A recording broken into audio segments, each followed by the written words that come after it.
Access your free language gifts right now, before they expire. Here's what you're getting this month.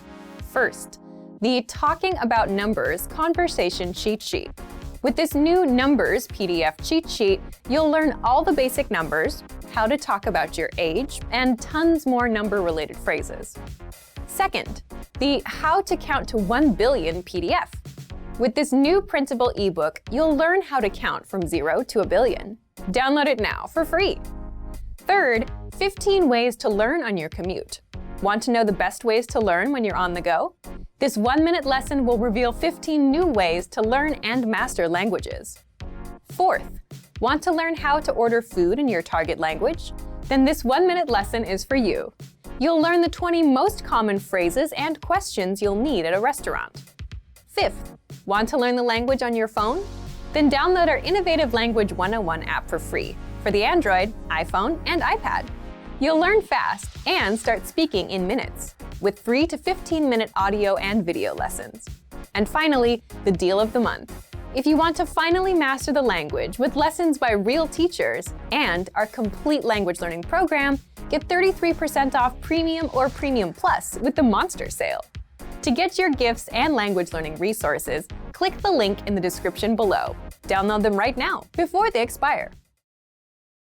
10 ways to improve your writing. So let's go. Don't use text speak. Okay, so the first tip to improve your writing is don't use text speak. Text speak. By that I mean, for example, like BRB or LOL or those kinds of words. The words that you use on the internet, like SNS or in text messages with your friends, those very short, like slang words, TTYL or LMAO or those sorts of acronyms, do not use those in your formal writing. If you are writing a letter, a business email, whatever, do not use those. The only one that you can use in a business email, so not in a letter of recommendation, not in a formal letter, but the only thing you can use that's sort of text speakish is the acronym FYI, which means for your information. You can use FYI in a mail to your colleagues, in an email to your colleagues or your coworkers, but usually it's with somebody you have a good relationship with. You can say FYI in those cases. Other text speak, other acronyms like that, don't use them. You will sound immature, you will sound too casual. Not a good idea. Use proper punctuation. The next hint is to use proper punctuation. Proper punctuation. Punctuation, for example, we have commas, we have periods, semicolons, colons, apostrophes, quotation marks, parentheses. All of these are punctuation marks, the little points in our writing that tell readers where to stop reading or how sentences are connected. Using proper punctuation in your writing will help your reader understand you. And if your reader understands you well and you've used proper punctuation, you will also look a bit smarter too. If you're not using proper punctuation, like for example, if you forget to use an apostrophe in a word, it's gonna look kind of bad, honestly. For example, if you use the word your, Y-O-U apostrophe R-E, if you leave out the apostrophe, if you just write Y-O-U R-E, it looks lazy. It looks lazy. So make sure to use proper punctuation to avoid appearing lazy. So don't forget your little periods, commas, semicolons, all that. Don't repeat the same vocabulary words. The next tip is don't repeat the same vocabulary words. Don't repeat the same vocabulary words, she says, repeating the same sentence. But don't repeat the same vocabulary words means if you are using like an adjective, a specific adjective in a sentence, don't use that same adjective in every other sentence. Like try to use different adjectives to describe your points. If you're always using exactly the same words to describe your point, like if, for example, I want to write about cake. If I want to write an article about cake, and I just say, this cake is delicious, this cake is so delicious, I loved this cake because it was delicious, this was so delicious. It's boring for the reader to read the same word every single sentence, and also you're not really communicating very much. If I just use the word delicious to describe a cake, the reader doesn't understand why the cake is delicious. So give more detail. When you're sharing your opinions, of course, this time it's a very simple opinion about delicious cake, but use a variety of different adjectives. Support your arguments with statements that use different vocabulary words. So don't always say the same word to describe something. Try to use a lot of different vocabulary words and think a lot about different adjectives you can use. If this is difficult for you, there is a tool you can use. The English word for it is thesaurus. So many of you know what a dictionary is, a book or a resource to check the meaning of a word. But you can also use what's called a thesaurus. With a thesaurus, you can search for synonyms, words which have the same or similar meaning as other words. So if I look for the word like delicious, I might get, let's see, some synonyms for the word delicious might be yummy, tasty, good, delectable, for example. So there are a whole range of other words that you can use. If you find that you are using the same word in every sentence, try to find a different word. You can use a thesaurus to help you do that. So avoid using the same word in every sentence, or avoid using this repeated vocabulary words. Avoid use of very and really. Okay, the next tip is to avoid the use of very and really. By this I mean, instead of saying, to go back to my cake example, the cake was very delicious, the cake was really delicious. Very and really are sort of lazy words. Of course, they're very, very useful. They're very, very useful when we're speaking casually and when we're thinking quickly. But if you're writing and you have some time to think about what you're writing, instead of using a word that's common, like delicious, and just attaching very, like this cake is very delicious, what's a different word that means very delicious? So can I replace very and delicious with one different word? Like scrumptious, for example. This cake is scrumptious. Scrumptious means very delicious. It's only one word. So if you can do this, if you apply a word that means the same thing as very or really plus another word, it's going to level up your vocabulary and you're going to reduce the number of words in the sentence. So if I say, this cake is very delicious, or if I say, this cake is scrumptious, scrumptious has a much stronger meaning than just very delicious. So avoiding the use of very and really can level up your speech quite significantly. So give it a try. Use transition words and phrases. The next tip is to use transition words and phrases. Use transition words and phrases. So transition words are words and phrases we use to move from one idea to the next idea. So continuing in my cake example, if I want to introduce my scrumptious cake, and then I want to move on to a description of the store that sells that cake, I might use a transition phrase or some kind of sequence phrase to help me do that. So if in paragraph A, I'm talking about my scrumptious cake and how much I enjoyed it and the chocolate flavors and the amazing frosting, I could use a transition phrase. For example, by the way, if you're interested, you can purchase this cake at ABC store, for example. So in that case, my transition phrase was by the way, a very casual transition phrase. Depending on the kind of thing you're writing, you can use different transition phrases. If you're writing an academic paper, for example, when you want to add information, you can say additionally, moreover, furthermore. You can also use plus if you'd like to add information. In addition is another one that you can use. So when you want to add information, there are some transition phrases or some ways to give more information.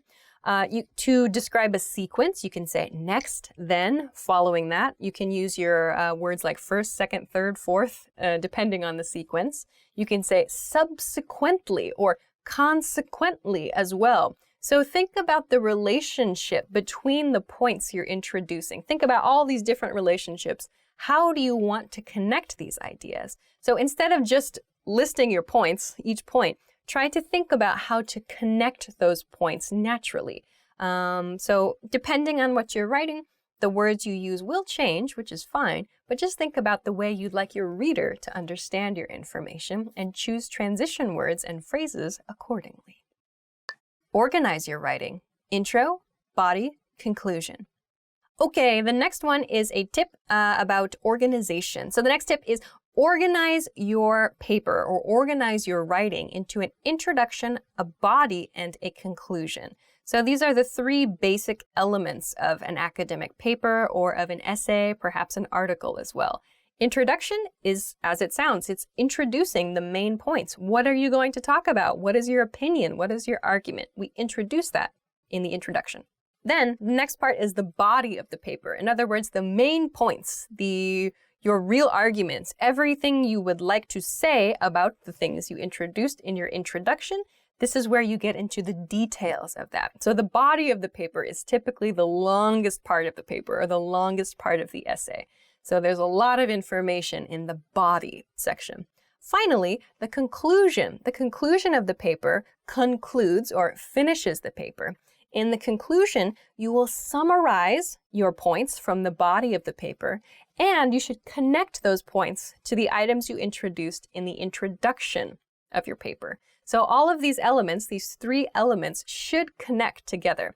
So if you are finding that it's difficult to organize your thoughts or you don't know how to approach your paper or this item, maybe even an email you're writing, you can try to separate it into three sort of categories: introduction, body, conclusion. So introduce idea, explain idea, summarize idea. This can be very helpful in writing.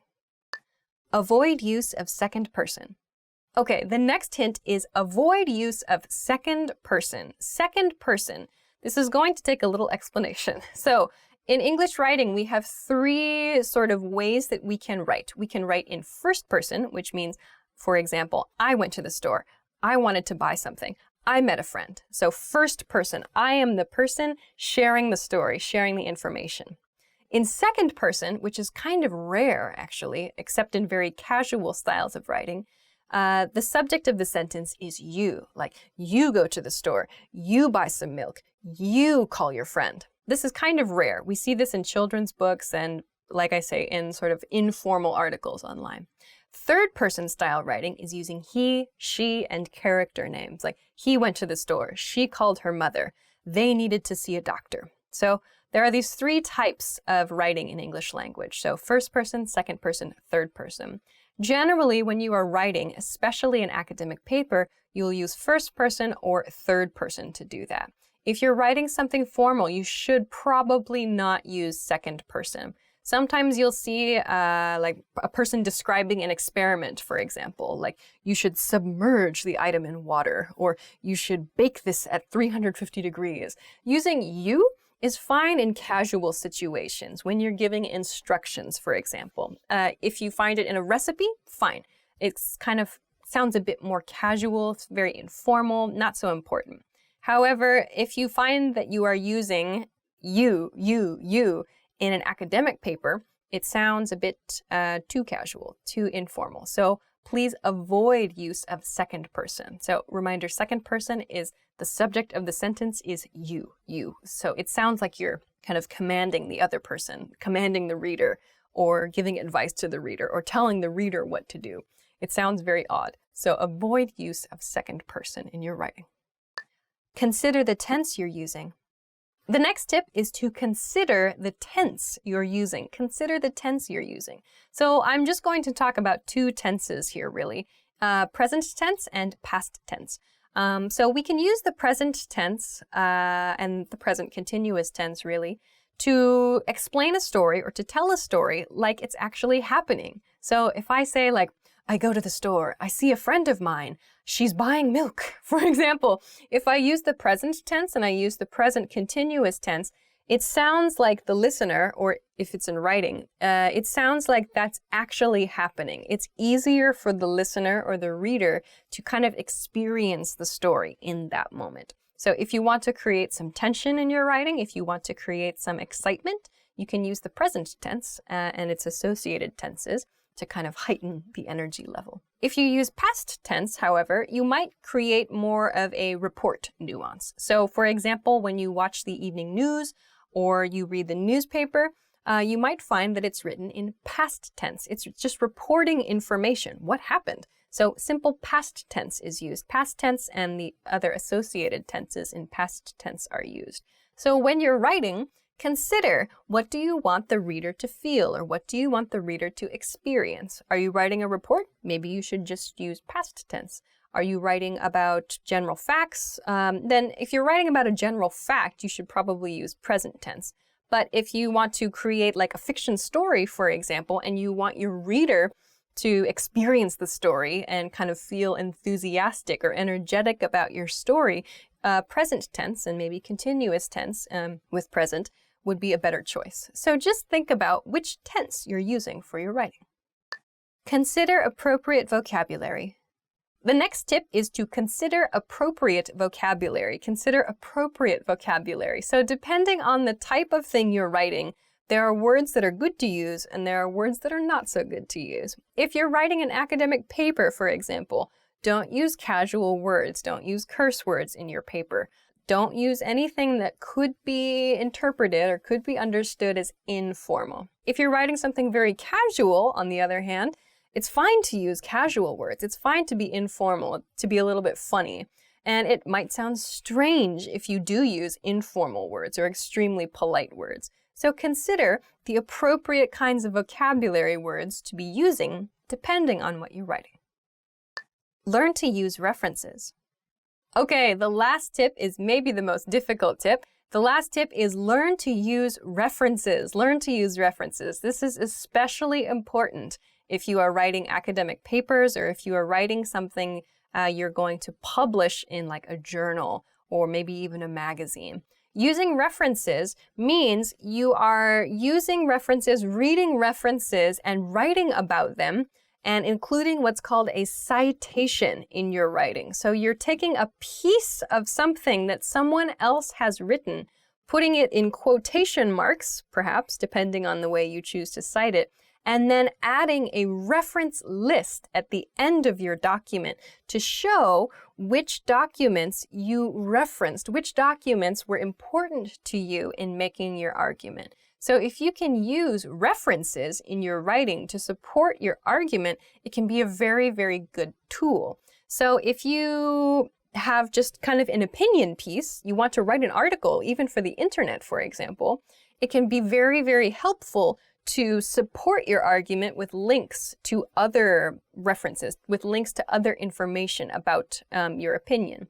So yes, it's most important, it's most focused on in academics, in academia really.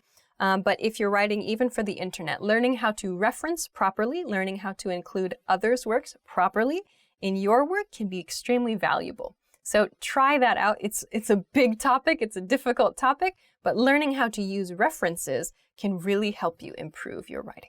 10 phrasal verbs for eating and drinking. So let's get started. Drink up. The first phrasal verb is drink up. Drink up. Drink up is a cheerful phrase we use that means let's start drinking or let's enjoy drinking or please drink. So you can use it when everybody gets their drinks. You can say, all right, our beers are here, let's drink up. It means, it has the nuance of drink a lot. Like you can also use it like as a challenge to someone, like someone who loses a bet or loses like an argument. You can say drink up as kind of a challenge. It's sort of like a friendly command for drink. So in a sentence, our beers are here, everybody drink up. Take down. The next phrasal verb is take down, as in take down an order.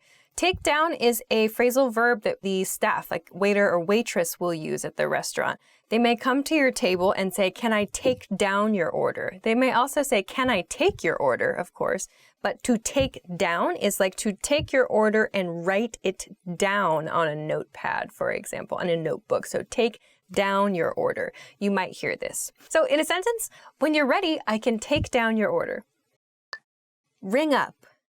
The next word is ring up. Ring up. We use ring up to mean total, to total something, to total a bill, to total the amount of something at a restaurant or shopping too, for example.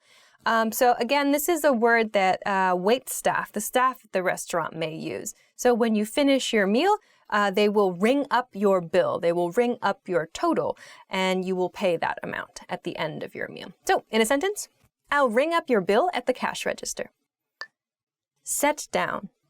The next phrasal verb is set down, set down. So we use set down for items which we are carrying, and then we set or we place on a table. So usually there's like a downward motion. If you're carrying something, like you can use it for a backpack if you want to, like to set down, to drop something, to leave something, but to put it in, like on a table, to put it in a place specifically there. So we can use set down at a restaurant, like please set the plate down on the table, or can you set down my drink over there, or I'll set down your order over here. So set down means to place something, something you were carrying, to place it on a table or to place it on a desk. So set down. In a sentence, please set down the plates carefully. Cut up. The next phrasal verb is cut up. Cut up. We use cut up to mean cut, but cut up usually means to cut all of something. So if you receive like, I don't know, chicken or beef or pork or some large item you need to cut, we say cut up to mean cut the entire piece, to cut everything you receive. So in a sentence, make sure to cut up steak into small pieces, for example. It's easier for children to eat. Or I take a long time to cut up my meat, for example. So cut up means cut everything. Cut into.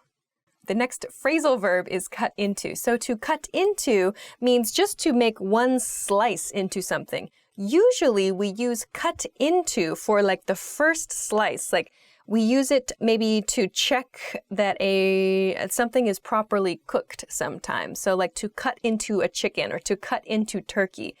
We usually use this for the first slice. So the first experience, like when I cut into the chicken, all the juices came out. It looked delicious. I'm excited to cut into my Thanksgiving turkey this year. Or I'm really looking forward to cutting into that steak later. It looked great. So cut into is kind of that first cut, that initial cut where you can see maybe what the meat looks like, or you get a sense of how the rest of your meal is going to taste. So cut into, the first slice. I want to cut into my dinner later. Sop up. The next phrasal verb is sop up. Sop up. So to sop means to soak with liquid. To soak with liquid. To sop up, therefore, is like to soak liquid from like a bowl or from a cup or something. But we use this with bread usually. So if you're eating soup, for example, and there is leftover soup in your bowl, you can take bread and sop up, soak up the liquid from your soup with bread. So to sop up liquid. So to soak and pick up something is the image here. So to sop up bread. So for example, I like to sop up my soup with bread, or I like to sop up extra sauce with a biscuit, for example. So usually there's some bread and some sauce or liquid we use with this phrase. Cool down. The next phrasal verb is cool down. Cool down means to let something become lower temperature naturally. So to let something cool down really means to allow something to gradually go to a lower temperature. If you make a pie, for example, it's very hot when it comes out of the oven. So oftentimes the recipe will say, allow to cool down and serve, for example. So meaning after the pie is taken from the oven, you should let the temperature cool. You should let the temperature come down before eating. So to cool down is like reducing the temperature, but just naturally over time. So in a sentence, make sure to let your mashed potatoes cool down before you try to eat them. Heat up. So the next phrasal verb is heat up. Heat up. We use heat up usually to talk about microwave use or oven use. So it's taking a cold food or maybe a frozen food, usually just a cold food kept in the refrigerator, put it in the microwave and turn it on to heat the food, to make it warm again. So to heat up is like to move the heat level up, to increase the temperature of the food. We use the phrasal verb heat up to do this. So, for example, I like to heat up my pizza before I eat it, my leftover pizza. Or you should heat up yesterday's soup. It would be really good to have that tonight. Or maybe we should heat up something quick for dinner tonight. So heat up means to increase the temperature of a cold thing. Chow down. So the next phrasal verb is sort of a slang expression. It's chow down. Chow down means like to eat really excitedly. It's not a phrasal verb I personally use very much, but you can use it to express your enthusiasm for something. So it's typically used for like sort of junk food type things, or like really everyday foods. Like in the USA, it's like sandwiches or hot dogs, or like something you might get at like a sporting event. We'll say like, I want to chow down on a sandwich later, or I want to chow down on some pizza after this. So to chow down is like enthusiastically eat. Like you're not thinking about being polite. You're not worried about looking nice while you eat. You're just enjoying eating very enthusiastically. So like, oh, let's chow down on some pizza later, for example. So, or for example, like we're gonna chow down on some barbecue this weekend. It'll be great. And phrasal verbs for sports and exercise. So let's go. Go long. The first word is go long, go long. We use this word when we're playing catch or when we're throwing a ball. So go long means we combine the word go with the word long, meaning run far away from me, run a long distance away from me. So go is travel, move, and long is a long distance away. So go long. We'll usually shout this before we pass a football, for example, or before we throw a ball. Go long means I want to throw this a long distance. So please run far, far away, and I will throw the ball to you. It's a nice one. In a sentence, I'm going to pass this next one to you, so go long. Try out for. The next phrasal verb is try out for. Try out for. We use try out for to mean audition, like in sports, but to audition for a team, to apply to be a member of a team. When you do that, you usually have to show your sporting experience, or you have to show your athletic ability. So to try out for is like a test to join a team. Like, I want to try out for the volleyball team next year, or she says she's going to try out for golf next year. Or have you thought about trying out for the swim team? For example, so to try out for a team, to try out for a sport. This is how we can use try out for. Work up. The next phrasal verb is work up, as in work up a sweat. Work up a sweat. We use work up a sweat to mean cause your body to sweat because of exercise. So by doing something active, like doing sports or running, for example, anything active with your body, we cause our bodies to sweat. And we use the expression work up a sweat to express that. We use work because we are working and we are moving our bodies. We're active. We are working our bodies. Our bodies are working. They're moving. They're functioning. So we use work up a sweat. Our bodies are working and the temperature maybe increases. So our bodies starts to sweat to try to cool us down. So we say work up a sweat to describe this. In some example sentences, I try to work up a sweat at least twice a week. Or how often do you work up a sweat? Or it feels really good to work up a good sweat now and then, yeah? Root for. The next expression is root for. Root for. We use root for at sporting events. So root for means support a team. So to root for, like I'm going to root for the football team, or I'm going to root for my country's team, or I'm going to root for my city's team. Root for means support. So I like to root for my college team every year. Or I like to root for my college football team every year. That's true. Or which team do you want to root for this weekend? Work off. The next phrasal verb is work off. Work off. So we talked about work up, like work up a sweat, but here the word is work off. We usually use this to talk about calories. So I want to work off the cheesecake I ate for dessert last night, or I want to work off the burrito I had for lunch today. Work off means a food you ate. And we use the word work off to mean work our bodies, as in work through exercise, and work off. So we want to take off from our bodies the calories we added to it by eating. So example sentences would be, yeah, I want to work off the cheesecake I ate last night. I want to work off all the pizza that I ate last weekend. Or do you want to come with me? I'm going to go work off all these ice creams I've been eating lately, for example. So work off means to exercise with the intention of taking off or taking away calories from food. So if you're dieting or if you're trying to become healthy or you just want to exercise away some extra calories, you can use the expression work off, to work off a food, to work off some calories. Okay, cheer on, cheer for. The next expression, or maybe pair of expressions, is cheer on or cheer for. So I talked about the word root for, and cheer on and cheer for are very similar. We use them in pretty much the same way. So we use cheer on usually before a team name, like I'm going to cheer on my high school team, or I'm going to cheer on my son or daughter's team this weekend. We can also use cheer for. I'm going to cheer for my high school team. I'm going to cheer for my college team. Because we're using the word cheer, it sounds like we're going to use our voice or use our bodies to support that team. You can maybe see a great example of this among cheerleaders.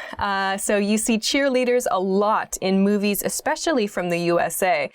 They're men and women, actually, but they wear a uniform, and their role, their purpose is to help the audience cheer for that team, to cheer for the team that they are connected to. So a cheerleader is a person who leads cheering at a sporting event. So to cheer for someone or to cheer on someone, a team. We can use cheer on and cheer for to talk about supporting with your voice or with some kind of dance, for example. So cheer on and cheer for are really fun things that you can use to talk about supporting your favorite teams.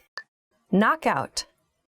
The next expression is knock out, or you might see KO as well. Knock out means to usually through a punch or through some kind of physical action to cause someone to lose consciousness. So it doesn't mean to kill someone. It doesn't mean someone dies, for example. It means to cause someone to become unconscious. So unconscious, it's like going to sleep, but it's dangerous. Like because of a head injury, usually a person goes unconscious or they fall asleep. It appears they fall asleep. But you see this in boxing, for example. A knockout, a KO, is someone, becomes maybe unconscious. So they fall down, for example, and they don't get back up. That's a KO, to knock out your opponent. So we see this a lot in boxing, perhaps in other sports occasionally, but I think primarily it's used in boxing. So to knock out your opponent, or like he's going to try to knock out his opponent in the last round, or did you see that guy get knocked out last night? You can use knock out outside of sports, but it's usually used for fights. Like, I saw a guy get knocked out outside a bar last night. So we can use this outside of sports, but it's usually for like fighting situations. Okay, workout. The next phrasal verb is work out. Work out. This is one that many people seem to struggle with when they see it. So it does not mean, it has no connection to actually working. To work out means to exercise, to exercise. We use this as a set phrase, work out. It means exercise, that's it. So I want to work out 3 times a week, or I went to the gym for a workout last night, or do you want to work out with me this weekend? Work out means exercise, always. Warm up. The next expression is warm up. Warm up. So warm meaning warm your body, so increase your body's temperature, and up meaning to increase something. Again, so warm, becoming warm, and up, temperature, like increasing temperature. So before you begin some kind of exercise or some activity, it's common to begin with a warm up, a short kind of easy exercise to prepare your body to work out, to exercise. So a warm up is often included in an exercise routine. Warm up is the phrasal verb we use. So example sentences, I like to do a 5-minute warm up before I go jogging. Or what do you usually do for your warm up? Or I think it's really important to do a warm up before you start working out. Cool down. All right, the last one for today is cool down. Cool down is really the opposite of warm up. So we use warm up to explain raising our body's temperature before we do a workout. Cool down is used to explain cooling the body's temperature after a workout, reducing our energy levels after a workout. For example, I think it's important to take 5 minutes to cool down after your workout. Or what kind of things do you recommend for cooling down after your exercise? Hi everybody, my name is Alicia. In this lesson, we're going to talk about some expressions you can use to talk about your abilities.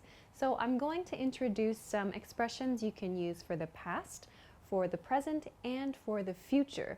These are just a few examples of some ways you can talk about the things you can, could, and will be able to do. So let's take a look with a few examples of each pattern. Okay, let's start with the first one. I can plus a verb. So here the subject in the sample pattern is I, but we can replace I with, for example, he or she or it or they. The same is true for all of the other patterns I'm going to introduce in this lesson.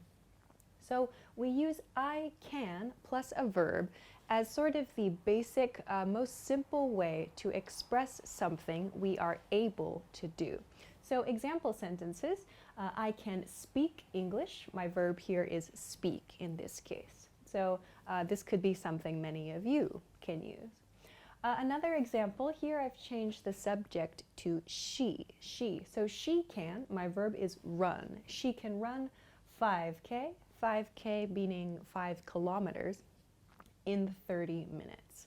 So these are just some simple, very basic ways to express something we can do, we are able to do. Of course, we can use the negative for this. I can't speak English. I can't speak Chinese, for example, or she can't run 5K in 30 minutes. We can make the negative with this pattern too. So this is maybe the most basic way to express something you can do, you are able to do. Let's look at another one. This expression is I know how to plus a verb. I know how to do something. So we can use the same verbs we used in the first pattern in this pattern if you like. For example, I know how to speak English is fine. However, we use know how to do something for something that requires like study or something that requires maybe a process. There are rules for that thing. So a sentence like, I know how to run 5K, it's not quite so natural because running isn't really necessarily a topic of study. Running requires practice, yes, but it's not really something we study. So we use know how to do something for something we have learned how to do. So not necessarily physical practice of something, but we have learned this thing. So some examples, I know how to use Photoshop. So Photoshop is a piece of software, something we can study, something we learn how to use. Another example, he knows how to bake cookies. So here this is something we need to study, in other words. So there's a process to baking cookies. He knows how to bake cookies. So please keep in mind, as we see in this example, when we change the subject from I to, for example, he, she, or it, the following verb, know, needs to change. We need to modify the verb so it has an S at the end. He knows how to bake cookies. So don't forget this S. However, this verb does not change. He knows how to bake cookies. So we don't need to modify this verb. We'll only modify the first one, which is attached to he, the subject. Okay, so this is for a process, something we study to become able to do. Now, let's talk about a couple of past tense examples. So these two are maybe present tense expressions. Let's talk about some past tense example sentences. The first one, when I was a kid, I could, and our verb. So here I've said, when I was a kid. You can change this, of course, when I was a student, when I was an elementary school student, when I lived in a different city, for example. So this part can change to a different time period in your life. However, here I'm using the past tense could. I could. So this implies, this suggests that maybe this action is not possible for you now. Let's look at some examples. So when I was a kid, I could swim all day long. So this sentence sounds like now I can't, really. It's just a simple expression with past tense, I could. So maybe the speaker is going to share some more information about their current abilities. But here I've used when I was a kid. Again, you can change this to like when I was in swimming club, for example. I could swim all day long. So there are a lot of different variations you can use with this pattern. Anyway, let's look at another example. When you were a kid, so maybe if a parent wants to talk to their son or daughter about their childhood, they can use this expression. So when you were a kid, you could sleep for 12 hours straight. So 12 hours straight means 12 hours non-stop. So you is my subject here. When you, therefore, was in my example pattern changes to were. When you were a kid, you could sleep for 12 hours straight. So again, this is a past tense expression. Let's look at one more past tense expression. Maybe you're familiar with used to. So I used to be able to do something. So where the action is a verb here. So here we have used to. So maybe you know I used to followed by just a simple verb. So like I used to cook every day, or I used to exercise every day. Here we introduce I used to be able to. This expression allows us to explain an ability we had in the past. So let's look at some examples. I used to be able to speak Spanish. Here's my verb, to speak Spanish. Used to shows a long time ago in the past, I had this ability, but now I do not. So remember, the nuance of used to is that something was true in the past and it is not true now. I used to. Also, please consider the pronunciation here. So not used to, but native speakers connect the D and the T sound at the end of used and to. So it's not used to, but used to, used to. There's just one sound there, used to. So think of it as dropping the D, used to. I used to do something. One more example. She used to be able to babysit, meaning her schedule maybe has changed. Now she cannot babysit. So here we have some expressions with used to talk about a past ability. Okay, finally, let's end with one example, a pattern that you can use to talk about future possibilities or future abilities. So you can use this when you want to make a guess about the future. So something you think you might be able to do in the future.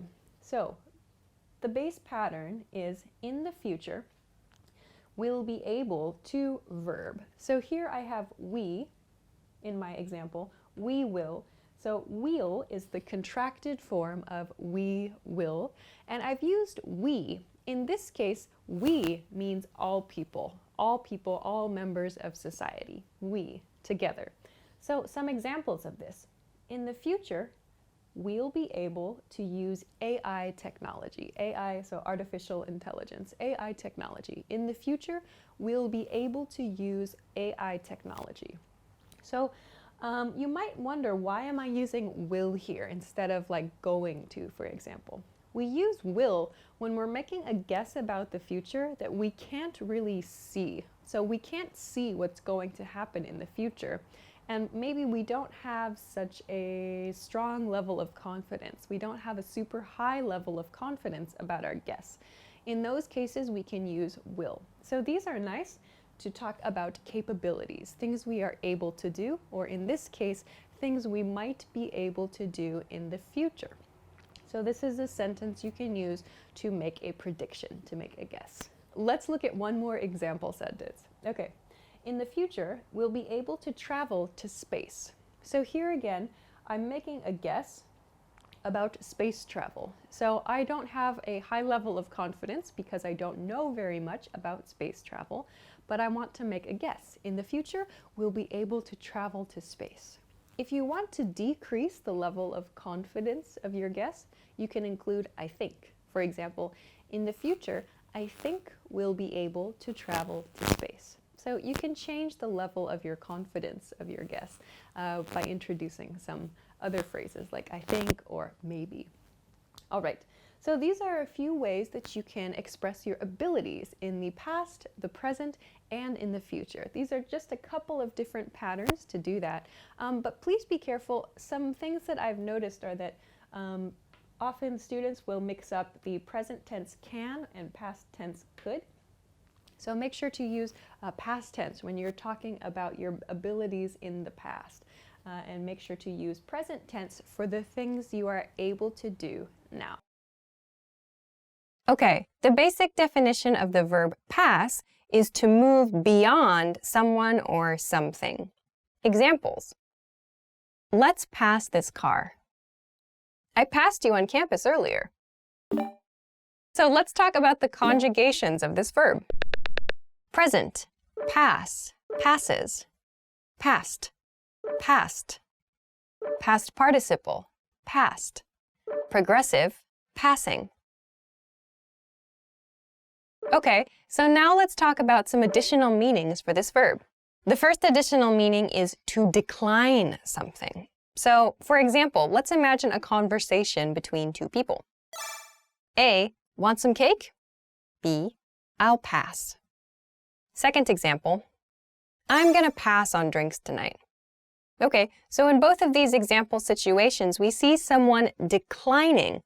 They use the expression I'll pass or I'm going to pass. So to pass means like to refuse or to decline something. It's kind of gentle, but it's just quick also. So it's very clear, but rather gentle too. Like, do you want to go for drinks? I'll pass, or I'm going to pass on that for tonight. Something like that. It's very quick and easy to understand, but also a casual no, in other words. Okay, let's go to the second meaning for this verb. The second meaning is to go beyond an amount or to go beyond a specific day. Some examples of this. Our channel passed 1 million subscribers this year. Don't eat that. I think the expiration date is passed. So in both of these example sentences, we see that some amount or some date has been moved beyond. So in the first example sentence, our channel passed 1 million subscribers this year. It means our channel went beyond 1 million subscribers. So there was some goal or some point, 1 million in this case, and we went above that or beyond that. In the second example sentence, it's a date, specifically the expiration date for a product, or you might know like the best buy date. Sometimes it's different, but the expiration date is like the last day that the product can be eaten or the last safe day to consume the product.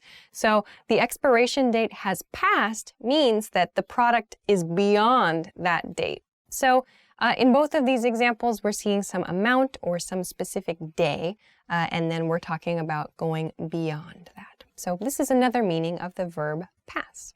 The third meaning is to be successful, as in a test or an application, something like that. Examples of this.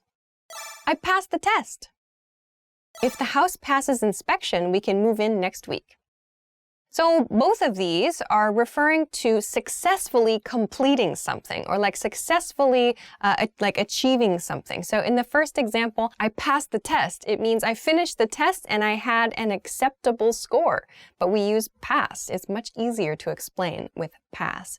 In the second example sentence about a house inspection, the situation is if we pass the inspection. So meaning if the house is inspected and it's considered acceptable, we can move in next week. So this means like there's some kind of check, some kind of like grading or inspection or examination. And if that's okay, great, like we're successful. So this is another meaning of pass. The fourth meaning is to give something. This is usually within like the range of our bodies. So some examples of this. Can you pass me the salt? She passed him $100. So in both of these examples, we're kind of imagining situations where people are pretty close to each other. So, can you pass me the salt is a request, like maybe you're sitting at the same table with someone and you can reach them with your arm, or you can reach pretty close to them anyway. In the second example sentence, she passed him $100. It's like they must be pretty close. They're probably pretty close. There's some object they could pass, so they could give to the other person within arm's reach, within distance of their arms. So pass can just mean to give something, like this motion usually, like passing something. It's kind of this image. So those are a few additional meanings of the verb pass. Let's go on to some variations now. The first one is to pass something off as something else. So this expression means to make something seem like something else, or to pretend that something is something else. This sounds like quite a long expression, but let's look at some examples of how it's used. He tried to pass off his dog as a wolf. The criminal was trying to pass off $1 bills as $100 bills. So in both of these examples, we see someone is pretending object A is object B. In the first example sentence, there's a guy who's trying to pretend his dog, A, is a wolf. So it's not really a wolf, he's pretending it's just a dog. In the second example sentence, a criminal is trying to pass off, is pretending that $1 bills are $100 bills. So trying to pass off means like maybe they're making some kind of effort to persuade people that, oh, object A really is object B. But in many cases, it's pretty easy to see it's not really object B. So to pass something off as something else. Okay, let's go on to the second variation for this verb. The second variation is the expression to pass out, to pass out. This expression means to fall asleep, but it means to fall asleep because you're extremely tired, you're sick, or you're drunk usually. So it's not quite a usual, it's not like the typical fall asleep, kind of gently, calmly. Pass out is like you're just so tired, or it's like you have no control, or it's just, it's like a strong kind of rough version of falling asleep, is passing out. So examples of this. I almost passed out on the bus. One of my coworkers passed out at her desk today. Yeah, so as we talked about, these are both examples of situations where it's kind of like a rough way to fall asleep, like almost passed out on the bus. Like the image is, I was so tired, I was sitting on the bus and I just almost completely fell asleep. I didn't plan to, really. In the second example, a coworker passed out at their desk. It's like someone was so tired, they're sleeping at their desk. So it's kind of a rough image of falling asleep. The third variation for this verb is to pass up. To pass up, this means to not take advantage of a chance or an opportunity. So it means like to let something go, to let an opportunity go. Examples. You passed up a raise? Why? For some reason, he passed up a full scholarship.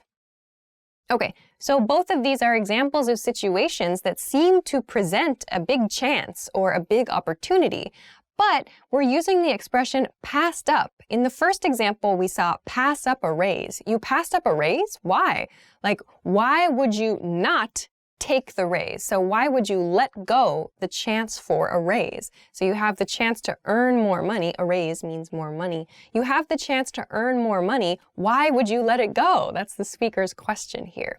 You said no, you declined or refused. Why? In the second example sentence, he passed up a full scholarship. The expression full scholarship means your college or your university tuition, the money you pay to take classes at university. A full scholarship means everything is paid for. You get free university education, essentially. So in the sentence, he passed up a full scholarship, the speaker is probably confused. Like, why would he decline such an opportunity? That's a huge opportunity. Free education, free money, essentially. Why would you do that? So to pass up is to let an opportunity go. Let's begin with the basic definition of this verb. So the basic definition of the verb to take is to remove something, but often without permission to remove it. Some examples of this. You took the last cookie? Your dog is about to take your lunch. Now let's look at the conjugations for this verb. Present, take, takes. Past, took. Past participle, taken. Progressive, taking. Now let's talk about some additional meanings for this verb. The first one. The first additional meaning is to receive or to accept something. Some examples. Does this restaurant take credit cards? All the teachers took a 5% pay cut. So in the first example sentence, does this restaurant take credit cards? Take here means accept. In other words, this sentence means, can I use a credit card at this restaurant? But we use the verb take in an expression like this instead. Does this restaurant take credit cards? Does this restaurant accept credit cards? We use the verb take here. In the second example sentence, it also means accept or receive. But in this case, it means probably that the teachers are not willing or they're not happy about a 5% pay cut, but they have to accept it. They have no choice but to accept it. So they took a 5% pay cut. So the expression, all the teachers took a 5% pay cut, shows they received it or they accepted this 5% pay cut, but maybe they weren't really happy about it or they didn't want to, but they accepted it. So the second additional meaning of this verb is to cause something to go to another place. So examples of this. I should have taken an umbrella to the office. That bus will take you to the airport. Okay, so here we see take being used to describe maybe an object or a person moving to another location because of something else. In the first example sentence, it's a person, like I should have taken an umbrella to the office. So I should have moved my umbrella from probably my house to my office. I should have done that myself. In the second example sentence, that bus will take you to the airport. It means via that bus, using that bus, your body, you as a person, will cause to be moved to the airport. So we use the verb take to do that. That bus will take you to the airport, move you to the airport. Let's move on to the third additional meaning for this verb. The third additional meaning for this verb is to grasp, to hold, or to grip something. Examples of this. Can you take my bag for a second? Take this pen and write your name. So here we see take being used to mean like hold something or grip something. In the first example, we see a very common expression. Can you take my bag for a second? You're asking someone else, please hold this for a moment. Please just carry this for a moment. So please take this bag. Please take this phone. Please take my keys or something. For a short period of time is sort of the feeling here. In the second example sentence, take this pen and write your name. It's two commands, actually. Take this pen, one meaning put this pen in your hand, hold this in your hand, and after that, write your name, probably with the pen. So we're meaning hold or carry or grasp something, but we use the verb take here instead. In most cases, we use take just for quick everyday expressions like these. Okay, let's move on to the fourth additional meaning for the verb. So the fourth additional meaning is quite open. It's to do or to perform something. So examples of this. I've taken that test 5 times. Let me take a look at that email. So I said this means like to do or to perform something, but when I say perform, I don't mean like to perform entertainment. I mean like to do an action. I mean perform as like the formal version of do something. So in the first example sentence, I've taken the test 5 times. It means like I have done, essentially. I have registered and written the test, the act of test taking. I have done that. I've performed the test 5 times. In the second example sentence, let me take a look at that email. We could say, let me look at that email, but saying, take a look, it sounds a little bit more casual, kind of a little bit quicker, I suppose, too. If you say, let me look at that email, and maybe it sounds more focused. Take a look sounds like maybe a quick look only, or it sounds a little bit faster, I suppose. So take a look means to do something. Okay. let's move on to some variations for the verb take. Of course, actually with this verb, there are a lot of idioms and a lot of phrasal verbs, so these are just a few. You can check a dictionary online to see some more examples as well. But these are some that might be useful to you right away. The first variation for this verb is to take after someone, to take after someone. To take after someone means to resemble someone, or meaning to look like someone, but not just in appearance. This can be in terms of personality, in terms of your behavior, maybe in terms of your career choices. So some examples of this. She takes after her father. I hope the kids don't take after their grandmother. Okay, so the first one, she takes after her father, means she does something that is similar to her father.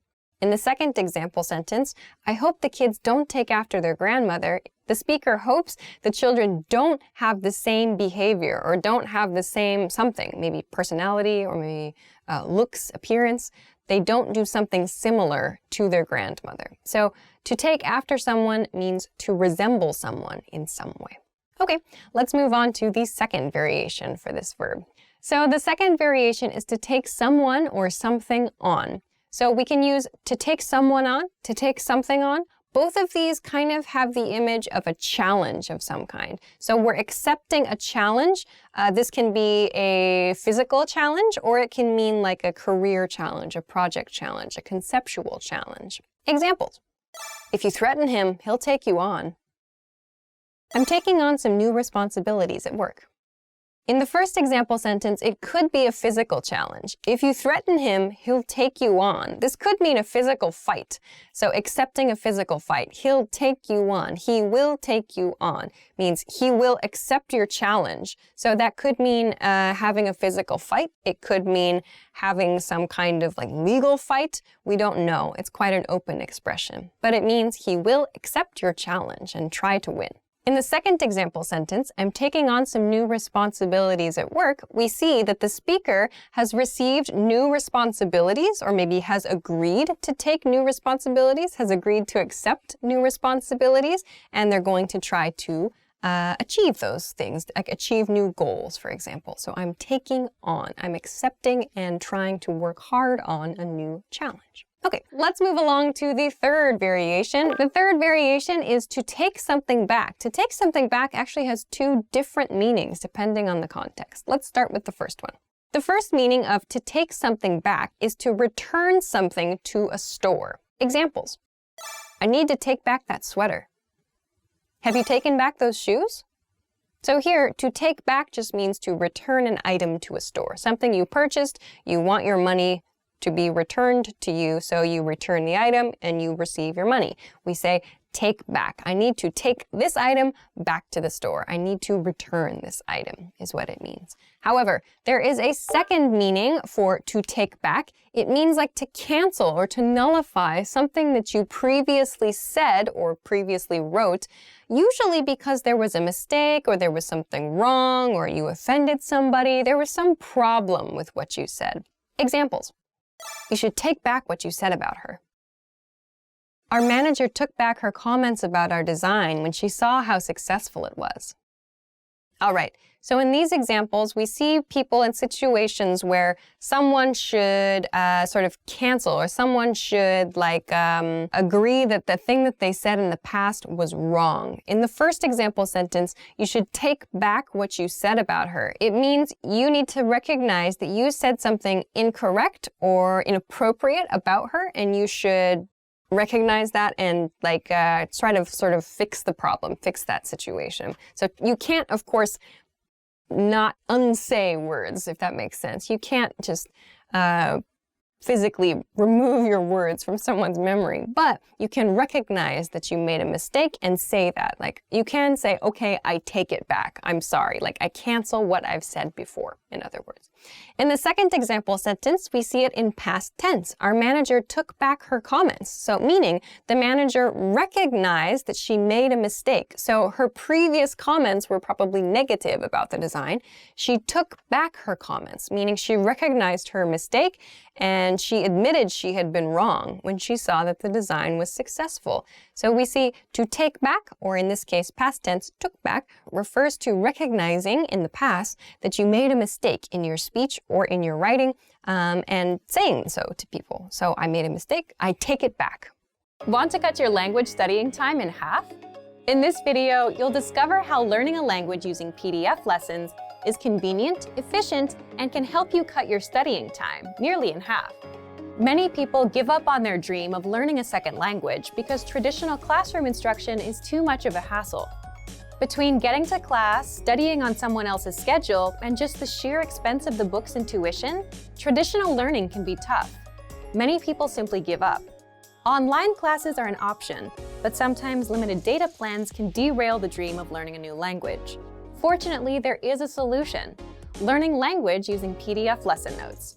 Let's take a closer look at how studying language lessons in PDF format can help you reach your dream in about half the time of normal video or audio lessons.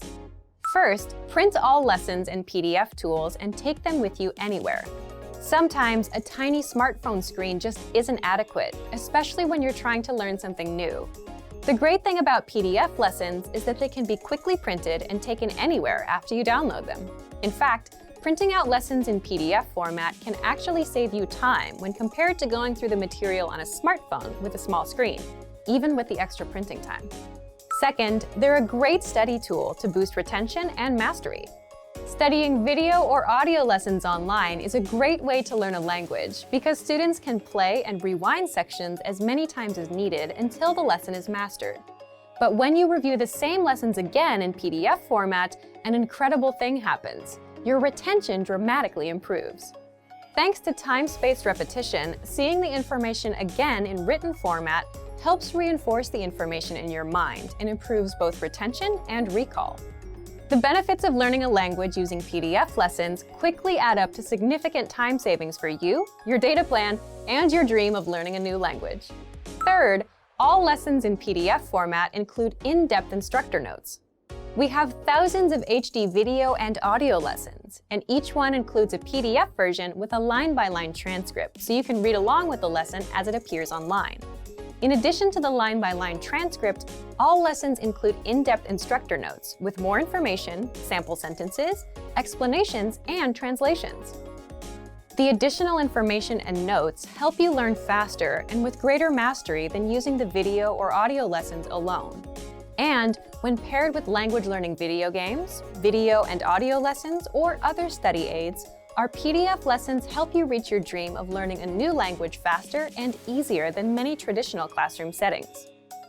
Fourth, you can download the world's largest online collection of lessons by real instructors.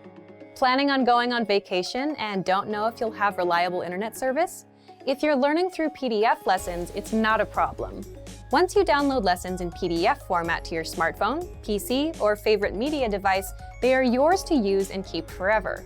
Once downloaded, you can either print out or access your lessons in PDF format regardless of internet access. When you consistently learn through PDF lessons, the time savings and benefits quickly compound. From quicker access to faster learning, PDF lessons can potentially reduce total study time required to learn a concept. Our PDF lessons include instructor notes and supplemental resources that help you learn faster and with less effort. So, if you're ready to finally learn a new language the fast, fun, and easy way, sign up for your free lifetime account by clicking on the link in the description. Signing up takes less than 30 seconds, and you'll start speaking from your very first lesson. Does having a study partner help you learn a language faster?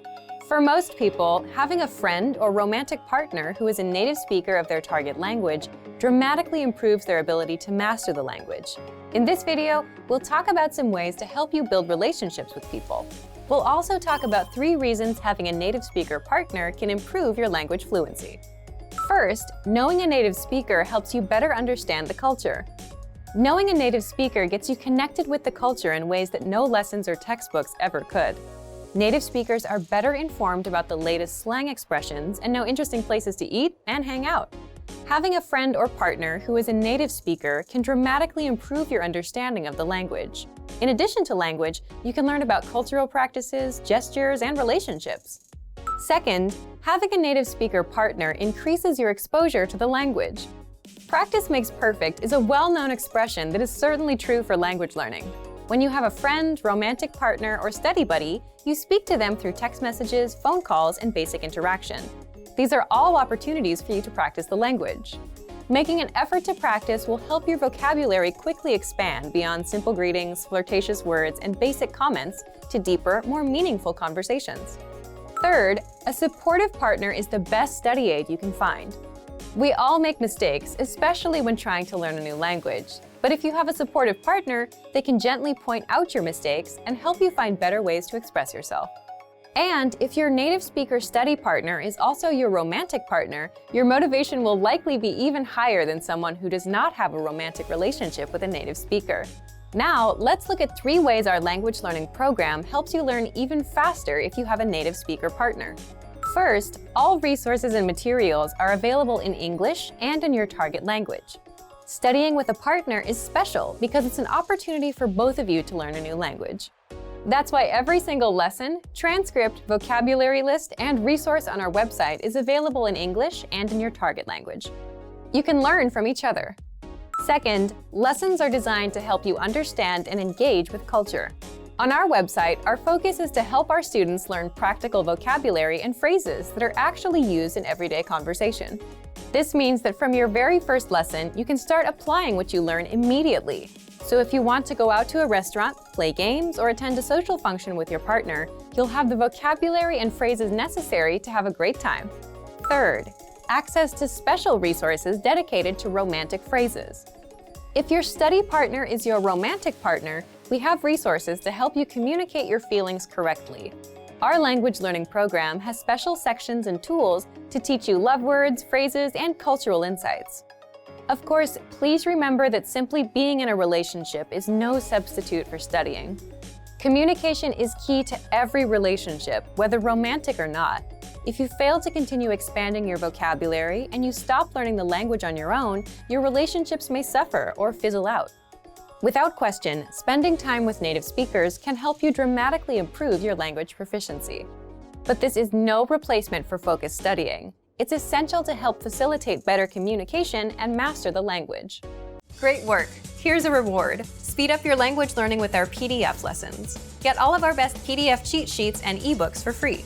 Just click the link in the description.